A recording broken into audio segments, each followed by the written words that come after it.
All right, it's time to go to work. Grab your Bibles, grab your pens, grab your highlighters. We want to get the Word of God in us to transform us so that we can become the men and women He desires us to be. Our journey starts in Matthew chapter 16, okay? The question we're going to be navigating through today is this: who is Jesus? Check this out. It says this: when Jesus came to the region of Caesarea Philippi, He asked His disciples, who do people say the Son of Man is?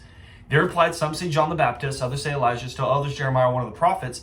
But what about you? Who do you say I am? Notice Peter's response. He says, you are the Messiah, the Son of the living God. Remember the claim of the disciples. Remember the claim of the eyewitnesses that experienced Jesus firsthand, His miracles, His abilities, His wisdom. He saw Jesus perform miraculous things, and he made the connection that Jesus is legit, that He is the Son of God, that Jesus isn't a wimp, that He isn't weak. He is a man that faced the cross, went to the cross for mankind's sake because of love motivating Him. That is not a weak man. Peter's claiming you are God, you are God's Son, you are the one that breathed the stars and the sun into existence, and Peter is all in with following Him. Love it. Okay? So the question is this: who is Jesus? People out there say that Jesus is a miracle worker, He's a historical figure, but what does the Bible say about Jesus? What does it claim through historical facts? What does it claim through eyewitnesses? That Jesus is the legit. The reason why we're talking about is this: to encourage your faith.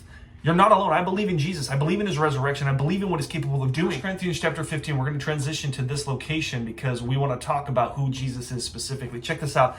It says, now, brothers and sisters, I want to remind you of the gospel I preached to you, which you have received and in which you have taken your stand. By this gospel you are saved, if you hold firmly to the word I preached to you. Otherwise you believed in vain. For what I received I pass on to you as first importance. Catch this. Christ died for our sins, according to Scriptures. He was buried, and that He was raised on the third day, according to Scriptures. And then He appeared to Cephas, then to the 12. After that He appeared to more than 500 of the brothers and sisters at the same time. That's a big deal. Most of whom still living at that particular time when he's writing, though some had fallen asleep. Then He appeared to James, then to all the apostles, and last of all, He appeared to me also as to one abnormally born. Paul is making a claim here that Jesus died and He didn't stay dead. He resurrected and He ascended into heaven, right? And there's eyewitnesses of it. That is powerful. That is significant. Why? People say Jesus died and He stayed dead.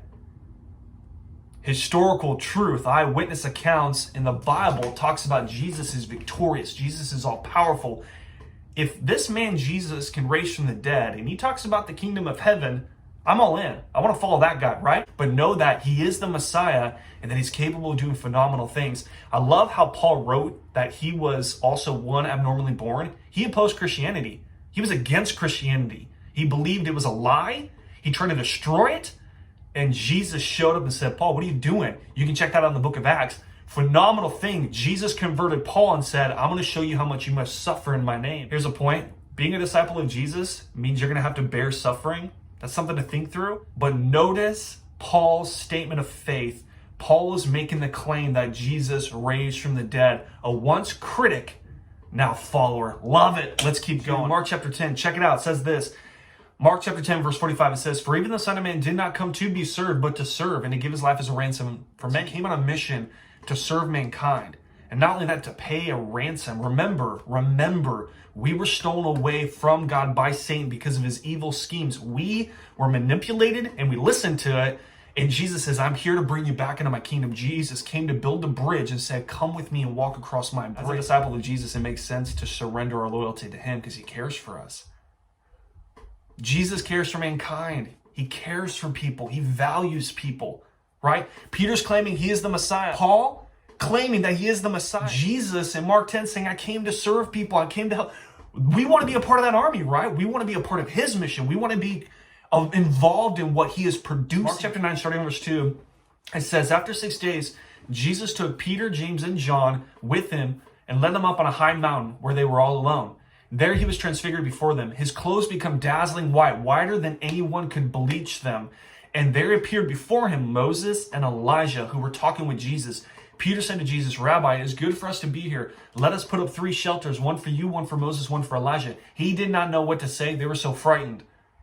Then a cloud appeared, covered them, and a voice from the cloud said, this is my Son, whom I love. Listen to who? Him. Jesus asked Peter, and he says, who do people say I am? You're a prophet. You're a man of wisdom. You're a man of insight. But what about you, Peter? What about you, disciples? Who do you say I am? You're the Son of God. Paul claims that Jesus died and he rose from the dead. He claims that Jesus is God, right? Why did Jesus come into existence? To bring mankind back in a relationship with God. What motivated him? Love, the mission, the desire, right? And then right here in this verse, we hear God saying, what is it that he desires us to do? Listen to Jesus. Build your life around Jesus. Why? Why is it significant to listen to him? Why should we surrender ourselves and listen to him? What gives him the authority? Check this out. Why do we want to listen to Jesus? I'll give you a verse. Mark chapter 16. When the Sabbath, starting on verse 1, it says, when the Sabbath was over, Mary Magdalene, Mary the mother of James, and Salome bought spices so that they might go and anoint Jesus' body. Okay, Jesus is dead and he's in a tomb. Very early in the first day of the week, just after sunrise, they were on their way to the tomb. And they asked each other with a roll, who will roll the stone away from the entrance of the tomb? But when they looked up, they saw that the stone, which was very large, had been rolled away. As they entered the tomb, they saw a young man dressed in white robes sitting on the right side, and they were alarmed. Do not be alarmed, he said. You're looking for Jesus of Nazarene, who was crucified. He has risen. He is not here. See the place where they laid him? But go tell the disciples and Peter, he is going ahead of you to Galilee, where you will see him just as you were told. Trembling with bewilderment, the women went out and fled the tomb. They said nothing to anyone because they were so afraid. Time out, pause. Why should we listen to Jesus? Who has the power and the ability to die and be murdered on a cross and then raise himself from the dead? No man can do that. That is true authority to submit to, right? All I know is when I'm thinking of what it means to be a godly man, I want to follow that guy, right?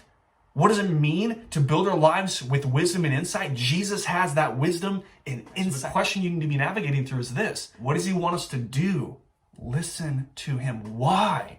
What's the value? What's the significance? Think about this. Zoom out. What's the mission? Satan stole people from God. Look at the world, the chaos, the havoc, the confusion, the pain, the evil, right? That's not what God's design was. Jesus steps in and says, we're done with this, okay? I'm done with this. We need to be transformed. And Jesus is all about transformation, love, right? Building our lives right. Jesus has true and ultimate authority. Why do we want to listen to Jesus? Because he resurrected from the dead. Why do we want to listen to Jesus? Because of Peter's claim that he is the Messiah. Why do we want to follow Jesus? Because Paul's claiming saying he is legit. He is the Son of God. Remember, Paul was a critic that opposed Christianity and wanted to destroy it. And Jesus is like, gotta stop. Knock it off. Right? Matthew 28. Check out verse 18. Jesus came to the disciples and said to them, all authority in heaven and earth has been given to me. So why do we want to follow Jesus? Why do we want to submit to him? He has ultimate authority. So here's your challenge. This is what I want you to be thinking about. Jesus is the Son of God because he can redeem. Jesus is the Son of God because he has all authority. The question is this, will you follow him?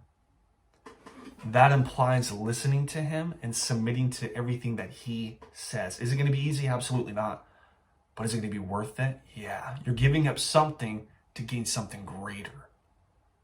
Keep following Jesus, guys. I hope you're encouraged. Hope you're doing well. Let's go. Let's keep seeking Jesus, okay? Love you, and I'll talk to you soon.